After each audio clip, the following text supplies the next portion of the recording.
Let's just take a minute here and point out that this committee is basically an arm of the Republican National Committee. Hillary Clinton at the Democratic debate setting the stage for her testimony on Thursday before the House Benghazi Committee. And it's time now for our Sunday group, Fox News senior political analyst Brit Hume, Lisa Lerer, who covers politics for the Associated Press, syndicated columnist George Will, and Charles Lane from the Washington Post.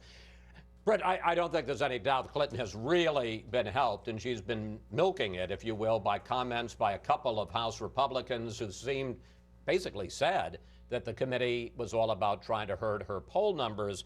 But she has to testify before them all day. They're obviously going to be asking her questions on the basis of their 17-month investigation. Given that, what do you expect from the committee? What do you expect from her? Well, long experience has taught me that most congressional hearings, particularly those that are sort of hyper-publicized in the way this one has been, do not live up to expectations. We can look back to the Watergate Committee and the revelations that came out there, but that was a very different circumstance in a couple of ways. One of them was that the Watergate Committee was really quite a bit bipartisan.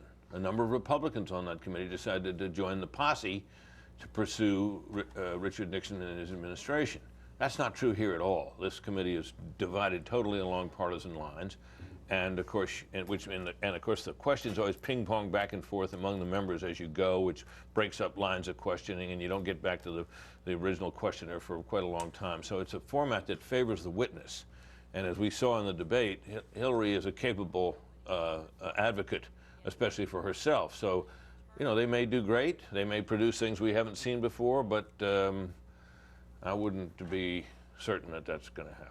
Of course, and that's really the point. We don't know what we don't know. The committee has been going on for 17 months. They've talked to dozens of witnesses, read thousands and thousands of emails.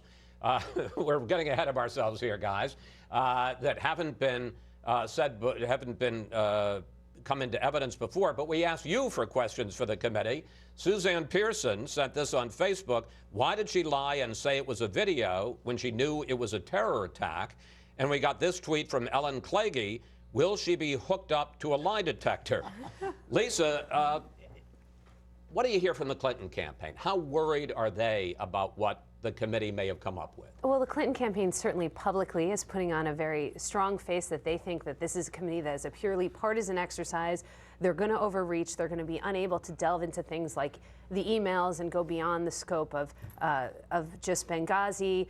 They argue that Hillary Clinton has been testifying before Congress for a very long time. It's a forum she's comfortable with. But I will point out that her schedule is awfully clear for Monday, Tuesday, Wednesday, which leads one to believe that she's spending a lot of time prepping for this committee, this hearing. They know it's a very important moment for her. They see October as a point for her to right the ship. Her first test was the debate. They're very happy with her performance. They're hoping she can do a similar thing this week with her performance in front of the committee. But this is basically, if it's a question of rhetoric, she's going to win. The question is, are there facts? Do you get any sense from them that they worry that the committee may have come up with a new fact? They're slightly worried about surprises, but I don't think that's a major concern. Look, this issue is not going to go away for her. There's going to be a slow drip of these emails out right up until there's a court-ordered mandate that every month a tranche of these emails is released to the public. That's right up into 3 days before the Iowa caucuses.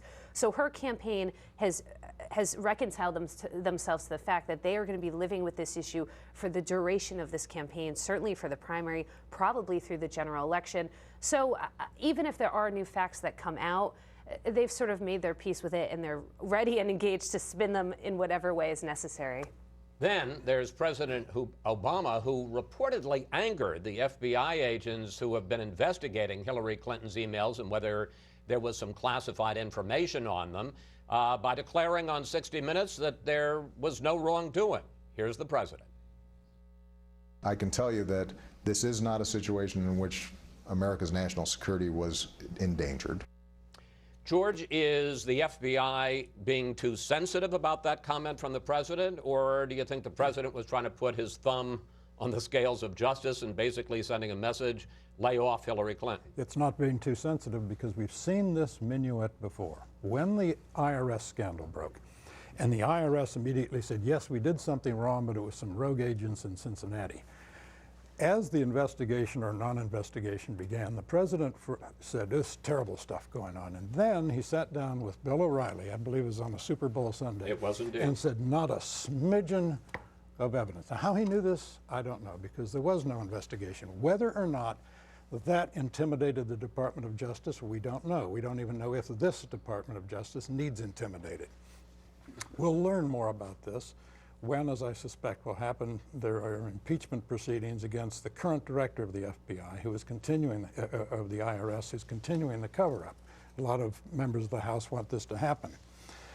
Fast forward now to what we just saw. The president says, again, before an investigation, or before he knows about the investigation, and he certainly shouldn't know what the FBI is doing, he prejudges what they are finding or not finding. Now, of course, they should feel, if not intimidated. I don't think you can intimidate this FBI. I guess I should say, in full disclosure, my son is an FBI agent.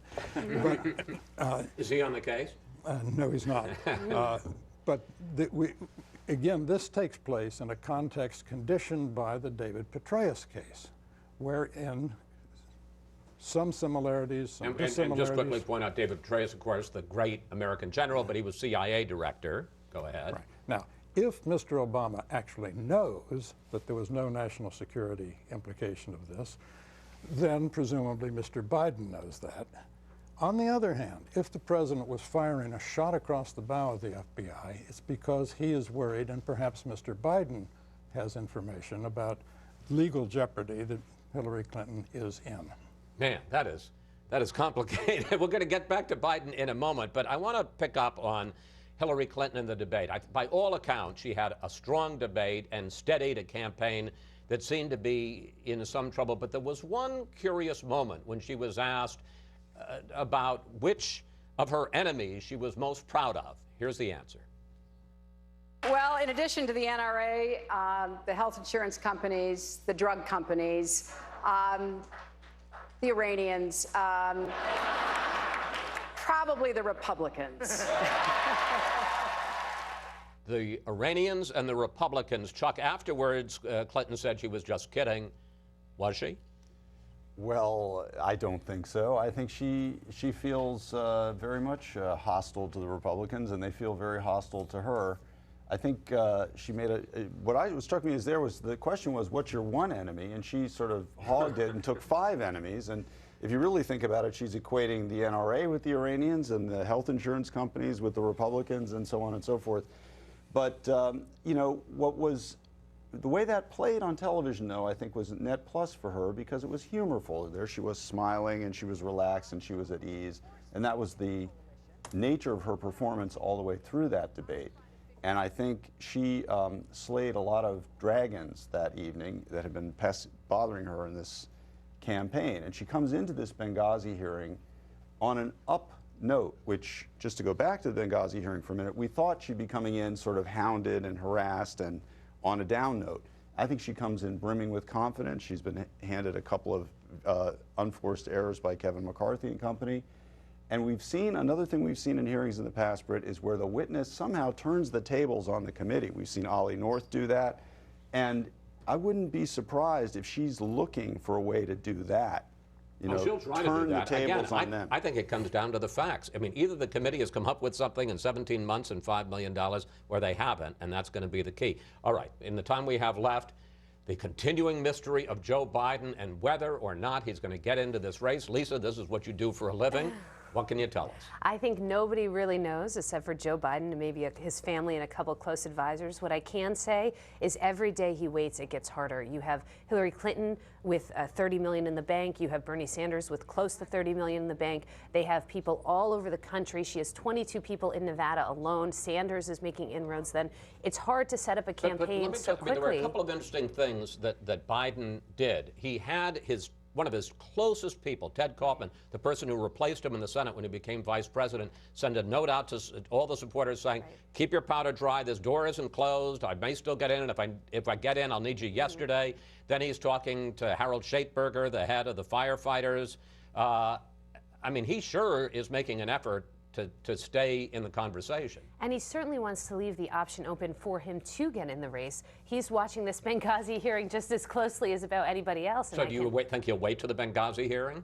Yeah, I think so. I mean, he's going to want to see how she performs in that setting, whether there is, as you're pointing out, a new fact that comes out, something very damning that makes her an untenable candidate, then he'll jump in. But I just think even coming in this late, it's just a tough road to climb. 30 seconds, Brit. You're a longtime Biden watcher. I'm not asking you to predict, because I know you don't do that. Your feeling about what's going on here, though. Well, I think that the post-debate, Hillary Clinton looks stronger because she came out well for Democrats, and I think that has to discourage him. And I still think that the enervating effects of the grief he feels about the death of his son weigh on him. He's 72 years old, and this is a horribly hard slog against, be an uphill battle for him. So I think he has less reason to get in now than he did a week ago, which doesn't mean he isn't going to do it anyway.